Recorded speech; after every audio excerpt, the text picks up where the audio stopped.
பௌத்த சமயத்தில் இல்பொருள்கள் என்று சொல்லக்கூடியதாகிய வானம், ஆன்மா, காலம், திக்கு, இறைவன் என்று சொல்லக்கூடிய இந்த பொருட்கள் எல்லாம் இல்லை என்று சொல்லுகிறார்கள். அதாவது பௌத்த சமயத்தில் இறைவன், ஆன்மா, வானம், காலம், திசை முதலிய பொருட்கள் இல்லை என்று சொல்கிறார்கள். இதெல்லாம் சைவ சமயத்தில் ஏற்றுக்கொள்ளப்பட்ட உண்மைகள். இவையெல்லாம் இல்லை என்று சொல்லுகின்றான். அது இல்லை என்பதற்கான காரணத்தை விளக்கிறான். முதல்ல வானம் என்கின்ற பொருள் பூதம், அது இருக்கு என்று நாம் சொல்லுகின்றோம். சைவ சமயம் உள்ளிட்ட வைதிக சமயங்கள் தான் ஆகாயத்தை ஒரு பூதமாக ஏற்றுக்கொள்கிறது. அவைதீக சமயங்களாகிய உலகாயுதம், புறப்புற சமயம், உலகாயுதம், சார்வாகம், அதாவது பௌத்தன், சமணன், ஆசீவகன் இவர்கள் எல்லாருமே ஆகாசத்தை ஒரு பூதமாக ஏற்றுக்கொள்வதில்லை. அதனால் புத்தரோடு அமன் பொருள் போல ஆகாய வெளிமறைக்கும் அப்படின்னு சொல்லுகிறார் கலியநாயனார் புராணத்தை சேக்கராட் சுவாமி. அவர்கள் ஆகாயம் என்ற பொருளை அவர்கள் ஒத்துக்கொள்ளவில்லை என்று சொல்கிறார். அதற்கு இவங்க ஆகாயம் என்பதற்கு இல்லை என்பதற்கு என்ன காரணம் சொன்னால், ஆகாயமானது 4 காரணம் சொல்கின்றான். செயலுக்கு வராத ஒரு காரணம், ஒரு பொருள் எல்லா பொருளையும் தாங்குகிறது என்றால் அது உருவமுடைய பொருளால் தான் தாங்க முடியும். ஆகாயம் அருவமானது, அதனால் தாங்க முடியாது. திசை ஓசைக்கு ஆதியாக இருக்கிறதுனா ஓசையானது உருவப்பொருள்கள் தான் உண்டாகும் இல்லையா? இது அப்போனா ஆகாயம் அருவப்பொருள், அதுலேருந்து ஓசை உண்டாகாதுன்ட்டான். அடுத்தது எங்கேயும் இருக்குது அப்படின்னா நமக்கு புலப்படணும். எங்கேயும் இருப்பது கண்ணுக்கு தெரியணும், அல்லது புலன்களுக்கு உட்பட வேண்டும். புலன்களுக்கு உட்படாத எங்கேயும் இல்லாத ஒரு பொருளை இருக்குது என்று சொல்லுகின்றார். அதனால் ஆகாயம் இல்லை என்பதற்கு 4 காரணங்களை சொல்லுகிறார். இப்போ உங்கள்ட்ட ஒரு கேள்வி கேட்குறாங்க அப்படின்னா, பௌத்தன் ஆகாயம் இல்லை என்பதற்கு ஒரு 4 காரணங்கள் யாது அப்படின்னு கேள்வி கேட்டால் எதை சொல்லணும் போனீங்க? இந்த பாடலில் உள்ள விஷயங்களை எடுத்து பேச வேண்டும். அதுக்கு நாம் கொஸ்டின் எடுத்தால் தான் நடக்கும் இல்லையா? பரவாக்கத்தில் அடுத்தது உயிர். உயிருக்கு அறிவு உண்டு, அறிவுங்கிறது தான் உயிர் என்று சொல்லுகின்றார்கள். அது இருக்கா இல்லையா என்பதை பற்றி, ஆன்மாவை பற்றி பேசுகின்றோம். ஆன்மா விசாரம். போதம் உண்டு உயிர்கட்கு எண்ணில் வாயில் ஐம்புலனோ நூலும் ஆய்தலின்று ஒட்டே தீட்டு கலப்பினில் அறியும் எண்ணில் வேதம் உண்டு இரவில் பச்சை சிவப்புடன் ஏய்ந்த போது கேதம் நின்று என்னோ என்னும் ஐயமுன் கிடத்தலாலே. பொதுவாக உயிருடைய அறிவுக்கு குறைவு இருக்குதுன்னு நாமளே சொல்லுகின்றோம். குறைவுடைய அறிவு உடையது, அதனால அது அறிவே இல்லைன்ட்டான். அவ்வளோதான். உயிருக்கு பல குறைகள் அறிவில் இருக்குது, அதனால் இதால் முழுமையாக இயங்க முடியவில்லை. பல விஷயங்களை இதால் உற்பத்தி செய்து அறிந்து கொள்ள முடியவில்லை. காரணம், இதுக்கு குறைவுடைய அறிவு இருக்குது. இவன் அறிவுங்கிறதே ஒன்று இல்லவே இல்லைன்ட்டான். அதை காரணமாக வைத்துக்கொண்டு நாம் உயிரில் இருக்கக்கூடிய அறியாமை குறைபாட்டினாலே அதுக்கு சில குற்றங்கள் இருக்குன்னு சொல்லிக்கொண்ட வருது. அறிவே இல்லைன்னு சொன்னால் அது உயிரற்ற பொருளாகிடும் இல்லையா? சடப்பொருளாகிடும். அப்போ உயிருக்கு அறிவு இருக்குது, ஆனால் அதில் சில குறைகள் இருக்குது. ஆனால் நம்ம குறைகள்னு சொல்லுகின்றதையே இவங்க என்ன பண்ணுறாங்க, இல்லை என்பதற்கு காரணமாக சொல்கிறார்கள். சரிதானே? அப்போ போதம் உண்டு உயிர்கட்கு எண்ணில், உயிர்களுக்கு போதம் அறிவு இருக்குன்னா வாயில் ஐம்புலனோ நூலும் ஆய்தல் இன்று என்று சொல்லுகிறார். வாயில் என்பது எதை குறிக்கும்? வாசலை குறிக்கும். வாய் என்பது புலன்களை குறிக்கும். ஆமாம், பல இடங்களில் சிவஞான போதத்தில் பொறிவாயில் ஐந்தவித்தான்னு சொல்லுகிறார். அதனால் வாயில் ஐம்புலன், நூலும் ஆய்தலின். ஒரு விஷயத்தை தெரிந்து கொள்வதற்கு உயிருக்கு ஏதாவது உதவியாக இருக்குது. ஏதாவது புக்கு வேணும், இல்லை யாராவது சொல்லிக் கொடுக்கணும். ரெண்டாவது, இது எல்லாம் சொல்லிக் கொடுக்கறது யார் இருந்தாலும் கூட பொறிப்புலன்கள் இல்லைனாக்க அது நடக்காது. இப்போ இவ்வளோ பேர் இருக்கணும். வாங்க சரவணா, தொண்டர் எல்லா தொண்டும் பிடிச்சிட்டு வர்றார் வகுப்புக்கு. அப்போ ஐம்புலனும் நூலும் ஆய்தல் என்று புக்கு படிக்க வேணாங்கிறார்.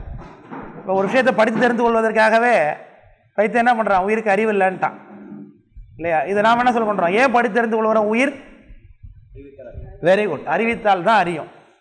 அப்போ அறியக்கூடிய தன்மை இருந்தால் தான் அறிவித்தால் அறியும். இப்போ புக்கு இருந்தாலும் கூட படித்து, இப்போ இதே புக்கு இங்கே இருக்குது, இதே வாட்டர் பாட்டில் 2 நானும் உட்காந்துருக்கேன், 2 பேரில் யார் படிப்பா?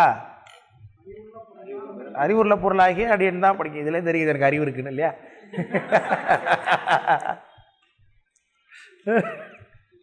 அவனை அறிவுரை பொருள் தானே. அறிவுடைய பொருளாக இருக்கிறதுனால தான் அந்த புத்தகத்தை நாம் பயன்படுத்துகின்றோம். இதுலேருந்து ஒரு ஞானத்தை பெறுகின்றோம். இந்த பாட்டிலுக்கு அறிவு இல்லை, அதனால் இந்த புத்தகம் இங்கே இருந்தாலும் அவர் என்ன பண்ண மாட்டார், இதை படித்து தெரிந்து கொள்ள மாட்டார். அப்போ புத்தகத்தை படிக்கிறோம் அப்படிங்கிறத வைத்துக்கொண்டே ஒருத்தர் என்ன சாதிக்கிறான், இவனுக்கு அறிவு இல்லைன்னு சாதிக்கிறான். படிக்கிறவனுக்கு எப்படி அறிவு இல்லாமல் இருக்கும்? ஒருத்தர் ஸ்கூல் போகிறான், ஒருத்தர் ஸ்கூலே போகாமல் இருக்கான். அப்போ ஸ்கூல் போகிறதுனால ஒருத்தர் அறிவு இல்லாதவன் சொன்னால் அது எப்படி மடமைத்தன்மையோ, அதுபோல் நூல்களை படிப்பதனாலே ஒருவனுக்கு அறிவில்லை என்கின்ற கருத்து உடையவனாக பௌத்தன் இருக்கிறான். எப்படி இதெல்லாம் சிந்திச்சாலே நமக்கு புரிய மாட்டேது. இதில் பார்த்தீங்கன்னா அந்த மூணாவதாக வரக்கூடிய இல்லாததுலேருந்து சாப்பிடலாம் இருக்குது, அதை படித்தா அதுலேருந்து அறிவு எடுக்கிறோன்னா அப்போ இல்லாததுலேருந்து உள்ளதை ஒன்று எடுக்கிறோம். நல்லா இருக்கு. அதான் சடங்கொண்ட சாத்திரத்தார், சடங்கொண்ட சாத்திரம். அப்போ புலன் நூல் ஆய்தலின்று ஒட்டு தீட்டு கலப்பினில் அறியும் எண்ணில். அப்போது உயிருடைய அறிவானது தனித்து செயல்படாது, அது சில பொருட்களை சேர்ந்து தான் சாரும் அப்படின்னா அதான் ஒட்டு தீட்டு கலப்புண்டார். தீட்டுங்கிறது என்ன, இந்த இடத்துல தொடுறது. தீட்டு என்பது தீண்டாமை என்கிற சொல்லேருந்து வருகிறது, அது ஒரு பொருளாக இருக்குது. அது ஆங்கில சம்ஸ்கிருதத்தில் சௌசம் ஆசௌஷம் என்று சொல்வார்கள். அது சௌஷம் அப்படின்னா அசுத்தம்னு அர்த்தம். சௌசம்னா அசுத்தம், ஆசௌஷம்னா அசுத்தம் நீங்கியது, சுத்தம்னு அர்த்தம். அவசம். நீங்கள் அந்த தசாவதாரம் படத்தில் பார்த்தீங்கன்னா அந்த அந்த திருமாலுடைய விக்கிரகத்தை கமலும் அசின்னு எடுத்துகிட்டு ட்ரெயினில் போவாங்க, பார்த்துருக்கீங்களா ஒரு சீனில்? அப்போ வந்து டாய்லெட் ஓரத்தில் நின்றுருப்பாங்க. அப்போ வந்து டாய்லெட் கதவை திறந்துருவான். அப்போ திருமாலுடைய விக்கிரகத்தை எடுத்துகிட்டு உள்ளே போக முடியாதுங்கிறதுனால ஐயோ சௌச்சாலயம்னு சொல்லுவாள் அசின். அதுக்கு கமல் சொல்லுவார், பரவாயில்ல அது ஒரு ஆலயத்தெல்லாம் விடுவார்.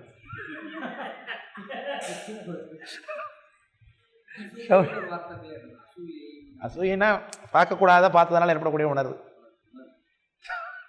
சௌசாலயம், சௌச்சம்னா தூய்மையற்றதுன்னு அர்த்தம். ஆச்சௌச்சம் அப்படின்னா தூய்மை உடையதுன்னு அர்த்தம். அதனால் இப்போ ஆசௌச விதினே உண்டு நம்மகிட்ட. அதனால தான் ஆசௌசத்தை நமக்கு சௌசத்தை எப்பெல்லாம் ஆசாவசம் எப்போ கடைபிடிக்க வேண்டும். டெய்லிக்கு நம்ம ஆசௌசமாக இருக்கணும், சுத்தி பண்ணிக்கொள்ள வேண்டும். டெய்லிக்கு சுத்தமாக தூய்மையாக தான் இருக்க வேண்டும். ஆனால் சில காலங்களில் ரொம்ப அதில் சிரத்தை பண்ணிக்கொள்ள வேண்டும். அது எப்போன்னா மரண காலங்களில் நம்மளை சேர்ந்தவர்கள் யாராவது இறந்து போய்விட்டாங்கன்னா நமக்கு சௌசம் உண்டாகும், தூய்மையற்ற தன்மை உண்டாகிறது.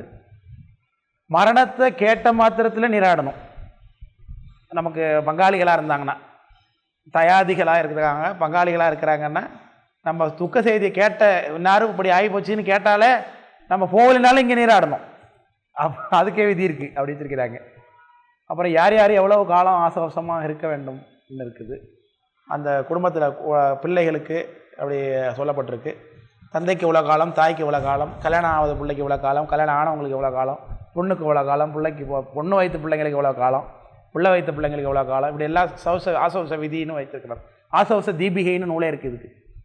அதெல்லாம் நம்ம இருந்து தான் காத்து கொள்ள வேண்டும். அந்த ஆசவச காலத்திலே செய்யக்கூடாதுன்னு சில விஷயங்கள் இருக்குது, நிறைய விஷயங்கள் இருக்குது. அதனால் தெய்வ வழிபாட்டில் கூட சில குற்றங்கள் இருக்கலாம், ஒத்துக்கொள்ளப்படும். ஆனால் இந்த பித்ருக்காரியங்களில் எந்த குற்றமும் செய்யக்கூடாது, அலட்சியம் இருக்கக்கூடாது நம்ம பார்க்குறோம். அதுதான் நம்ம தீட்டு என்று சொல்லுகின்றோம். அது ஏன்னா தீட்டு நமக்கு தொடுவதனால உண்டாகிறது, தொட்டதுனால உண்டாகிறது. இந்த உறவு என்பது நமக்கு எங்கிருந்தாலும் நமக்கு உண்டு ஆகுது. அதாவது ஒரு நம்ம நெருக்கமான ஒரு உறவு, உடன் பிறந்தவர் போல், இல்லை தயாதி பங்காளின்னா அவர் போயிட்டார் அப்படிங்கிறத நாம் கேள்விப்படாத வரைக்கும் நமக்கு சவசம் கிடையாது. அது நம்ம தெரிஞ்சுக்கணும். நாம் கேள்விப்பட்டதுலேருந்து தான் நம்மளை அதை வந்து பிடிக்குதுன்னு சொல்கிறார்கள். நீங்கள் அமெரிக்காவில் இருந்தாலும் கூட உங்களுக்கு உண்டு. அது அவங்களுக்கு நீங்கள் தர்ப்பணம் பண்ணி ஆகணும். எங்கே இருந்தாலும் உங்களுக்கு அந்த தர்ப்பணம் பண்ணால் தான் அவங்களுக்குரிய நீங்கள் அந்த சவச விதியை நீங்கள் பின்பற்றி அதை செய்தால் தான் உங்களுக்கு அந்த பித்ரு சந்தோஷமடையும், பித்ரு தேவதை சந்தோஷமடையும் எல்லாம் சொல்கிறார்கள். அதனால் இங்கே தீட்டு என்பது தொடுவதனாலே, தொடுவது என்பது இந்த இடத்துல கலப்பை குறிக்குது. எதோடு? அந்த நூல்கள், புலன்கள் இவற்றோடு உயிர் கலந்ததுனாலே அதுக்கு அறிவு உண்டாகும் என்று நீ சொன்னீன்னா அதான் அர்த்தங்க. தொட்டு தீட்டு கலப்பினில் அறியும் எண்ணில் ஏதம் உண்டு, அதற்கும் குற்றம் உண்டு. ஏன்னு சொல்லு. நைட்டு நேரத்தில் தெரிந்து கொள்ளுமா அப்படின்னு கேட்குறான். நைட் நேரத்தில் இல்லை, நைட்டில் வெளிச்சம் இல்லைன்னா, வெளிச்சம் இருக்கும் பொழுது உயிரானது சம்மந்தப்பட்டதெல்லாம் தெரியும்னு சொல்கிறேன் இல்லையா? இந்த பொருளை தொட்டு பார்க்குறேன், இது நீல கலரா பச்சை கலரா கண்டுபிடிக்க முடியுமா? உயிர் கண்டுபிடிக்குமா? புலன்கள் இருந்தாலும் கண்ணு தெரிஞ்சாலும் ஒளி இல்லைன்னா என்ன ஆகாது? அதை நம்மளே தானே சொல்கிறோம். நமக்கு உயிருக்கு அறிவு கண்ணு பார்வை நிகழணும்னா யார் வேணும்? சூரியன் இருந்தாகணும். இல்லைன்னா நமக்கு என்ன நிகழாது? காட்சியாக நிகழாது. அப்போ இரவுல ஏன் நிகழலை? அப்போ உனக்கு அறிவு குறைபாடு இருக்குன்னு ஒத்துக்கொண்டான். அதை தானே நாங்களும் சொல்கிறோம் இல்லையா? நம்மள தானே சொல்கிறோம். இப்போ அறிவு குறைபாடுன்னு நம்ம சொல்லுகின்றோம், அதை அவன் அறிவு இன்மை என்று சொல்லுகின்றான். அதான் வித்தியாசம். ஆனால் அவனுக்கு அறிவு இல்லை இல்லையா?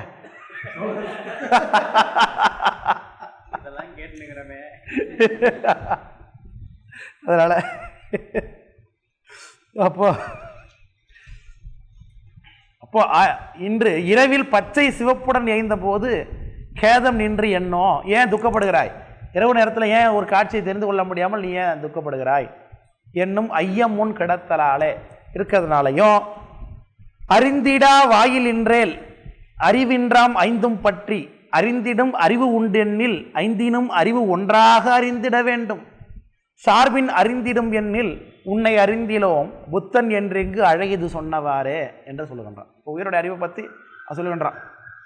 இப்போ இதெல்லாம் சொல்லிட்டு புலன்கள் வேணும். அப்போ இவனுடைய கருத்துப்படி என்னென்ன தேவைப்படுகிறது? உயிருக்கு புலன்கள் தேவைப்படுகிறது, அறியக்கூடிய பொருள்கள் புத்தகம் முதலியவை தேவைப்படுகிறது, இதனால் ஏற்படக்கூடிய கலப்பு தேவைப்படுகிறது, ஒளி இன்னொன்று இருக்கணும். ஏன்னா இரவு நேரத்தை வச்சு கொஸ்டின் பண்ணுறான். இரவு நேரத்தில் ஏன் உனக்கு அறிவு தெரிய மாட்டுது, நிகழ்ச்சி நடக்க மாட்டுது, அப்போ உனக்கு அறிவு இல்லைன்னு தானே அர்த்தம் அப்படின்னு சொல்லுன்றான். அப்போ அதுக்கு நம்ம என்ன தர்க்கம் சொல்லுவோம்? அறிந்திடா வாயில் இன்றேல், உயிரானது பொறிப்புலன்கள் என்ன அறிவு நிகழுமா உயிருக்கு? ஏன் நிகழாது? பொறிப்புலன்கள் என்ற கருவி இருந்தால் தான் உயிரானது அறியும். உயிருக்கு தானே எதுவும் அறியக்கூடிய ஆற்றல் இருக்கா? இல்லை. அறிவித்தால் தான் அறியும். அப்போ அறிவிக்கக்கூடிய ஒரு கருவியாக நமக்கு பொறிப்புலன்கள் நிற்கிறது. சரிதானே? அதை அவன் நம்ம சைவர் சொல்லுகிறார். அறிந்திடா வாயில் இன்றேல் அறிவு இன்றாம் ஐந்தும் அப்படின்னார். 5 பொருட்கள் இல்லைன்னாக்கா, 5 புலன்கள் இல்லைன்னா அறிவு இல்லை. 5 பற்றி அறிந்திடும் அறிவு உண்டு எண்ணில், 5 புலன்களையும் பற்றித்தான் உயிர் அறியும் அப்படின்னு நீ சொன்னீன்னா, அப்படின்னு யார் சொல்றா? இல்லை, 5 புலன்களாலையும் 5 புலன்களையும் பற்றித்தான் உயிர் அறியும்னு யார் சொல்றான்னு நான் கேட்குறேன். நாம சொல்லுகின்றோம், வேறு சைவர்கள் சொல்லுகின்றோம். அப்படி நீ சொன்னீன்னா 5 ஒரே நேரத்தை அறிய வேண்டும் அப்படின்னு அவன் தடை எழுப்புகிறான். அதான் அறியாதே, அவன் தனித்தனியாதான் அறிவு நம்ம சொல்லிடுறோம் இல்லையா? அதை வச்சு அவன் தடைப்படுத்துகிறான். அப்போ அறிவு இல்லைன்னு ஒத்துக்கோங்கிறான், உயிரினும் இல்லைன்னு ஒத்துக்கோங்கிறான். அறிந்திடும் அறிவு உண்டு எண்ணில் ஐந்தினும் அறிவு ஒன்றாக அறிந்திட வேண்டும் இல்லையா? 5 புலன்களும் ஒன்றாக அறியணும். ஏன்னா உள்ளுக்கு இருக்கிறவர் அறிகிறவர் யார் தான்? உயிர் தான் அறிகிறார் என்னும் பொழுது அவருக்கு என்ன தடை இருக்க போகுது? இப்போ 5 கருவிகள் இருக்கும்போது அவர் பார்த்து கொள்ள வேண்டியதான், தெரிந்து கொள்ள வேண்டியதான் என்ன சொல்கிறார். ஆனால் உயிருக்கு இயல்புல என்ன பண்ணும்? ஒரு நேரத்தில் ஒரு பொருளை தெரியும்னு நம்ம இயல்பு வைத்திருக்கிறோம். அவனுக்கு அந்த அறிவு இல்லாததுனால அவன் என்ன பண்ணுறான்? 5 புலன்களாலையும் அறியக்கூடிய ஒரு பொருள் இல்லை என்று நீ ஒத்துக்கோன்னு நம்மளை பார்த்து சொல்லுகின்றோம். இப்போ அறிந்திட வேண்டும் சார்பின் அறிந்தினும் எனில், அப்படி கிடையாதுப்பா. ஒரு நேரத்தில் உயிரானது ஒரு பொருளைத்தான் சார்ந்திருக்கும் அப்படின்னு நீ சொன்னீன்னா இல்லையா? சார்ந்ததான் வண்ணம் ஆம் தன்மை அப்படின்னு ஒன்று சொல்லுகின்றோம். சார்பலத்தான் அறியும் நீ சொன்னீன்னா, அட பாவி, அதை தாண்டா நான் சொல்லுகின்றேன், அதுதான் எங்களுடைய கொள்கையே, நீயே பௌத்தன் ஆகிட்டே இருப்பேன்னு நம்மளை பார்த்து சொல்கிறோம் இல்லையா? ஏன்னா சார்பு உயிரானது சார்பு தான் அறியும் இல்லையா? அப்போ உயிரானது சார்ந்ததான் அறியும் நீ சொல்லுகிறாயே, இந்த சார்பு கொள்கையை தான் நான் சொல்லிக் கொண்டிருக்கிறேன். ஒவ்வொரு பொருளும் எதில் நிற்கும்? சார்ந்து சார்ந்து தான் உணர்வு உண்டாகும் தானே கீழே நான் சொல்லிக்கிட்டு இருக்கேன். எழுதி போட்டேன் கீழே, எல்லாமே சொல்லி போட்டேன், பாடம் சொல்லியிருக்கோம்ல. கீழே சார்ந்ததுலேருந்து தான் ஒரு பொருள் உண்டாகுது, இதுலேருந்து இது ஒன்று உண்டாகும், இதுலேருந்து இது உண்டாகும். உள் சார்ந்த உள் வழக்கு, இல் சார்ந்த இல் வழக்கு அப்படிலாம் படித்தோமே. அந்த சார்பு, இந்த சார்பு உள்ளது சார்ந்த உள் வழக்கு, இல்லை உள்ளது சார்ந்த இல் வழக்கு, இல்லது சார்ந்த உள் வழக்கு, இல்லது சார்ந்த இல் வழக்கு. அப்போ எல்லாத்துலேயும் இங்கே யார் இருக்கா? சார்ந்து அப்படின்னு ஒன்று இருக்குது. அப்போ சார்புன்னு ஒன்று இருக்குது. சார்பினில் தோன்றும் அப்படிங்கிற கொள்கை தான் பௌத்தனுடைய கொள்கை. அப்போ சார்புல தான் உயிருக்கு அறிவு உண்டாகும்னு சொல்லுகிறேன் இல்லையா? அதை தான் நான் உணர்வுன்னு சொல்லி கொண்டிருக்கிறேன். நீயே பௌத்தன்னு தான் ஆயிருக்கிறப்போ, பௌத்த எங்களுடைய கொள்கையை தான் நீ சொல்லி கொண்டிருக்கிறாய் அப்படின்னு கடைசியில் வந்து நம்மளை என்ன வாக்கிட்டான் போ, பௌத்தன்னு சொல்லு. அப்போ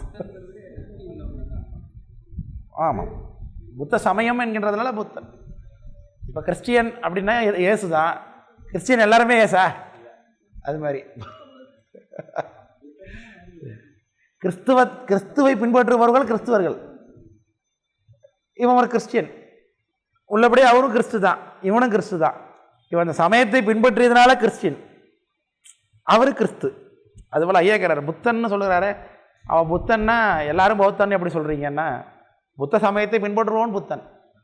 எல்லாரும் புத்தனா? புத்தன் எல்லாரும் ஆகிட முடியாது, அவனே புத்தனாக ஆகிட முடியாது இல்லையா? புத்தன் அப்படின்னு ஆனது ஒருத்தர், அந்த ஆளை அது மாதிரி ஆகிறதுக்கு முயற்சி தான் பண்ணி கொண்டிருக்கிறான் இல்லையா? அதனால அறிந்திட வேண்டும் சார்பின் அறிந்திடும் எண்ணில், சார்பில் அறிந்திடும் எண்ணில் உன்னை அறிந்திலோம் புத்தன் என்றிங்கு அழகிது சொன்னவாறே இல்லையா? உன்னை நான் தெரிஞ்சுக்கிட்டேன், இவ்வளோ நாளாக தெரியல, நீதே புத்தன் தான், ஏன்னா எங்கள் கொள்கையை தான் நீ சொல்லிக் கொண்டிருக்கிறாய். உயிரானது சார்ந்து தான் அறியும்னு சொல்லுகிறாயே, அதைத்தான் நான் சொல்லிக் கொண்டுறேன். ஒரு நேரம் சார்பில் தான் உண்டாகும்னு சொல்லிக் கொண்டிருக்கிறேன் என்று சொல்லி நம்மளை என்ன சொல்லுகின்றான், நீயே பௌத்த கொள்கையை தான் பேசிக் கொண்டிருக்கிறாய் என்று சொல்லுவோம். ஆமாம், தனித்தனியாக தான் அறியும். அப்படி தானே அறியுது உயிர், ஃபேக்டாக தானே. அப்படி அறிந்து கொண்டிருக்கும் பொழுது உயிரானது ஒன்றை தான் பற்றி தான் அறியுது, உயிர் சார்ந்து தான் அறியும். ஆமாம், இல்லைன்னு நம்ம சொல்லுவோம் இல்லையே, அவன் உயிர் சார்ந்து அறிவை ஏற்படுத்தி கொள்ளுகிறது. இப்போ இதில் இவனோட கொள்கை வரும் பாருங்க. இப்போ புத்தகத்தை சார்ந்து தான் நம்ம அறிவு உண்டு பண்ணணும். புத்தகம் இருக்கா? அப்புறம் புத்தகம் இருந்து கொண்டு தானே இருக்குது. உள்ளது சார்ந்த உள்வழக்கு, இது மாதிரி தான் அவன் கருத்து சொல்லிகிட்டு இருக்கான். உள்ளது சார்ந்த உள்வழக்கு, இல்லாத சார்ந்த உள்வழக்கு, அப்படிலாம் சொல்லி கொண்டிருக்கான். அப்போ சார்பு உண்டாகுதுன்னா உயிருக்கு அப்போ அறிவு தான் பெருமை. அறிவு வளர்ச்சி அடைகிறதை தவிர்த்து இல்லாமல் இருந்த அறிவு புதுசாக உண்டாகுதா? ஒரு புத்தகத்தை இவன் சொல்கிறபடி சார்புனால தான் உனக்கு உயிருக்கு அறிவு உண்டாகுதுன்னு சொல்லுகின்றோம், அவன் சொல்லுகின்றோம். இப்போ நாமளும் சார்புல அறிவு உண்டாகுதுன்னு சொல்லுகின்றோம். எதை சார்ந்து? புலனை சார்ந்து, புலனிலேருந்து அந்த கரணத்தை சார்ந்து, அந்த கரணம்லேருந்து நமக்கு அந்த கலாதி 5 அதை நான் படிச்சிருக்கோம்ல, அப்படி உயிர் எப்படி அறிவை நிகழ்த்து ஒன்று, அப்படி உயிர் அறியவும்னு சொல்லியிருக்கோம். இப்போ அறியும் பொழுது அந்த புலன்களை எதை சென்று பற்றுறோம், எதை அறியணுமோ அந்த பொருளை சென்று பற்றும். அப்போது எந்த பொருளை பற்றணுமோ அதை தான் சார்ந்து நிற்கும். இப்போது அதுதான் சார்ந்ததான் வண்ணம் ஆகி அறிவதுன்னு சொல்லுவோம். அப்போ சார்புல தான் உயிர் அறிவு உண்டாகிறது. நமக்கு இதெல்லாம் தெரிகிறது. இந்த இடத்துல அறிவு உண்டாகிறதுங்கிறது எதை சொல்லுகின்றோம்? படிப்பினை, உயிருக்கு இருக்கக்கூடிய அறிவு வளர்ச்சி இல்லையா? அறிவை வளர்த்து கொள்ளக்கூடிய தன்மை, அப்டேஷனை தான் நம்ம சொல்லுகின்றோம். அது வறுத்து உயிருக்கு முன்னாடி இல்லாத இருந்த அறிவு புதுசாக இதனால் உண்டாகுதா? இல்லை. உயிருக்கு டிஃபால்ட்டாக என்ன இருக்குது? அறிவு தன்மை இருக்குது. இருக்கக்கூடிய அறிவுல நம்ம என்ன பண்ணுறோம்? டேட்டாஸை ஏற்றுக்கிறோம். இதுதான் நம்ம தெரிஞ்சுக்கொள்ள. பிறந்த குழந்தை ஒன்று, அந்த குழந்தைக்கு புதுசாக எல்லாத்தையும் நம்ம கற்றுக் கொடுக்குறோம். அந்த குழந்தை எப்படி அறிந்து கொள்வது? புலன்களால் தான் அறிந்து கொள்கிறது. அதுக்கு எப்படி அறிந்து முன்னாடி அதுக்கு அறிவு இருக்கிறதுனால தான் அது அறிந்து கொள்ளும் இல்லையா? இப்போ இந்த கேமராவில் ரெக்கார்ட் ஆகிட்டு இருக்கு. இந்த கேமராவில் ஒரு கார்டுன்னு ஒன்று வச்சுருக்குறாங்க. அந்த காரில் ரெக்கார்டு பதிவு பண்ணக்கூடிய தன்மை இருந்தால் தானே அது பதிவு பண்ணிக்கும். அப்போ தான் அது அறிவுடை. அதுபோல் உயிருக்கு அறிவுடை தன்மைன்னு ஒன்று இருந்தால் தான் அது முதல்ல இந்த பொருட்களை சார்ந்து அறிவை பெருக்கிக் கொள்ள முடியும். அறிவுடைத்தன்மை ஒன்று இல்லைன்னா அது எந்த பொருளாக இருந்தாலும் சார்ந்தால் என்ன நிகழாது? அதுக்கு அறிவு நிகழவே நிகழாது இல்லையா? அதனால் இவன் என்ன சொல்லுகின்றான்? சார்ந்ததுனால ஏற்படக்கூடிய அறிவையே அறிவு என்று நினைவு பண்ணுகிறான். இது சார்ந்ததுனால ஏற்படக்கூடியது என்னது? படிப்பினை அப்படின்னு வச்சுப்போமா? அதுக்கு சரியான வார்த்தை என்ன சொல்லலாம்? படிப்பினை, அறியுந்தன்மை அல்லது நாலேஜ். நாலேஜ் வேறு, அறிவு வேறு. நம்மளை பொறுத்தளவுக்கு அறிவுனாக்க நாலேஜே கிடையாது. அறிவு என்பது என்ன? உயிருடைய அடிப்படை தன்மை, அறிவிச்சை செயலுடையது, அறிவுடைய பொருள். அறிவுங்கிறது ஒருத்தன் எவ்வளோ படிச்சிருக்காங்கிறத வச்சு நம்ம சொல்லுகின்றோம். ஒரு ஆட்டுக்கு அறிவு இருக்குது, ஒரு மனுஷனுக்கு அறிவு இருக்குது, ஒரு புழுவுக்கு அறிவு இருக்குது. அதனால தான் புழுவுக்கும் எனக்கும் குணம் ஒன்றுன்னார் அப்பர்சாமி. ஆனால் புழுவுக்கு உள்ள பொல்லாங்கு எனக்கு உள்ள பொல்லாங்கு புழுவுக்கு இல்லை இல்லாரு. நானும் புழு ஒன்று தான், ஆனால் எனக்குள்ள புல்லாங்கு புழுவுக்கு இல்லைங்கிறாரு. என்னோட புழு வஸ்தி அப்படிங்கிறார். ஏன்னா அது நல்லதாக இருக்கே, எனக்கு மனசுக்குள்ளே இருக்கிற மாதிரியான வஞ்சனை, கெட்டது, தீயது, சாமி வழிபாடு செய்யக்கூடிய இல்லாத தன்மை, நன்றி இல்லாத தன்மையெல்லாம் புழுவுக்கு இல்லை. அதுக்கு இருக்க அறியப்படியே வாழ்த்து கொண்டிருக்கு. ஆனால் எனக்கு எல்லாமே கொடுத்தோம் உன்னோட மீது பொல்லாங்கு பேசி கொண்டு தானே தெரிகின்றேன்னு சொல்கிறார் அப்பர் சாமி. அதனால் அப்போ அறிவு என்பது எல்லா உயிர்களுக்கும் இருக்கிறது. அதுக்கு எவ்வளோ நாலேஜ் இருக்குங்கிறத பொறுத்து தான் அவன் அறிவாளியா இல்லையாங்கிறத நாம் பொதுவாக தீர்மானிக்கிறோம். இவன் என்ன சொல்லுகின்றான்? அவனுடைய நாலேஜ் எப்படி கிரியேட் ஆகுதுங்கிறத வைத்துக்கொண்டு நாலேஜ் ஏற்படக்கூடிய வழிவு என்பது நமக்கு சார்புனால தான் உண்டாகிறது இல்லையா? நம்ம எதை சார்ந்து இருக்கிறோமோ அதற்கேற்ப உயிருக்கு நாலேஜ் ஏற்படும். வகுப்புக்கு வந்தீங்கன்னாக்கா உங்களுக்கு வகுப்பு சார்ந்த நாலேஜ் உண்டாகும். வேலைக்கு போனீங்கன்னா வேலையில் என்ன படிப்பினை அனுபவமோ அந்த நாலேஜ் உங்களுக்கு உண்டாகும். இல்லை வேறு ஏதாவது ஒரு இடத்துல ஒரு யாரோட நம்ம பழகணுமோ அவர் சார்ந்த அறிவு தான் நமக்கு உண்டாகும், இந்த நாலேஜ் நமக்கு உண்டாகும். ஆனால் அதுவே அறிவு இருக்குது இல்லைங்கிறதுக்கான தீர்மானமா? ஆனால் இவன் அப்படி தான் சொல்லுகின்றான். சார்பினாலே தோன்றும் என்பது என்னது? நாலேஜ் தானே தவிர்த்து அறிவே அப்படி தோன்றுமா? இல்லை, அறிவு டிஃபால்ட்டாக இருக்கும். இருக்கக்கூடிய அறிவில் தான் நாலேஜ் உண்டாகும். இப்போ ஐம்புலனாலே சார்பு இருக்குன்னு சொல்கிறது நம்ம என்னது? நாலேஜ் உண்டாகும் என்பதை தான் சொல்லிக் கொண்டோம். புத்தகத்திலேருந்து கிடைக்கிறது என்னது? நாலேஜ் தான், படிப்பினைன்னு சொல்லுவது. ஆனால் இவன் அதையே என்ன பண்ணிட்டான்? அறிவுன்னு தீர்மானம் பண்ணி, அதனால் அதுவும் ஒரே நேரத்தில் அறியணும், ஒரே நேரத்தில் பாட்டு கேட்டுக்கணும், ஒரே நேரத்தில் புத்தகம் படிக்கணும், ஒரே நேரத்தில் சாப்பிட்டுக்கணும், ஒரே நேரத்தில் மோந்து பார்த்துக்கணும், எல்லா வேலையும் செஞ்சால் தான் உயிருக்கு அறிவு இருக்குனால ஒத்துக்கொள்ள முடியும், உயிர் ஒன்று இருக்குங்கிறத ஒத்துக்கொள்ள முடியும் அப்படிங்கிறது அவனுடைய கொள்கை. இல்லைங்குதா? சரி. அதனால் இப்போ உயிர் என்பதும் உயிருடைய அறிவு என்பதும் இப்போ ரெண்டு பொருளாக இருக்கா இல்லையா? இப்போ நான் சொன்னேன் இல்லையா, நாலேஜ் அப்படிங்கிறது உயிரினுடைய அறிவுத்தன்மை, அறிவு என்பது உயிர் அப்படின்னு நம்ம வைத்திருக்கிறோம். இது ரெண்டுமே தனித்தனி பொருள் தானே. இது எப்படி? இப்போ நம்ம சொன்ன விளக்கத்துக்கு அடுத்த ஒரு விளக்கம் சொல்கிறான். இப்போ இது எப்படி தெரியுமா இருக்குது? ஏற்கனவே சென்ற அப்படின்னு சொன்னேன். இப்போ சாப்பிடும்பொழுது என்ன சாப்பாடுனா சாம்பார் சாதம், தொட்டுக்க என்ன சாம்பார் அப்படிங்கிறது மாதிரி இருக்குங்கிறான். சாம்பார் சாதம் சாப்பிட்டேன், தொட்டுக்க என்னடான்னா சாம்பார் தான் தொட்டுக்க அப்படிங்கிறது மாதிரி இருக்குது. ஏன்னா பருப்பு சாதம் சாப்பிட்டவன் தொட்டுக்க என்னடான்னு கேட்டால் பருப்பு தான் தொட்டுக்கன்னு சொல்கிறது மாதிரி. ஏன்னா பருப்புங்கிறதும் பருப்பு குழம்புங்கிறதும் ஒன்று தானே. இங்கே சாம்பார் என்பதை சாதத்தில் போட்டு பிசைஞ்சதுனால தான் என்ன ஆகுது? சாம்பார் சாதமாக இருக்குது. இப்போ இவன் ஆல்ரெடி இவன் சாப்பிட்ட மெயின் டிஷ் என்னது? ஆக்சுவலாக சாதம் தான். அரிசியை வேக வச்சு அதில் உண்டாக்கின அதை சோறை தான் நம்ம சாப்பிட்றோம், அதுதான் நம்மளுடைய மெயின் டிஷ். இப்போ நமக்கு தொட்டுக்கிறது என்னது? அதில் சாம்பாரோ ரசமோ வேறு புளிக்குழம்போ ஏதோ நம்ம வச்சுக்கிறோம். அது இல்லாமல் கூடுதலாக வைத்துக்கிறத நம்ம சைட் டிஷ்னு சொல்லிக்கிட்டு இருக்கோம். ஆக்சுவலாகவே சைட் டிஷ் என்னது தான் நமக்கு? சாம்பாரே சைட் டிஷ் தான்.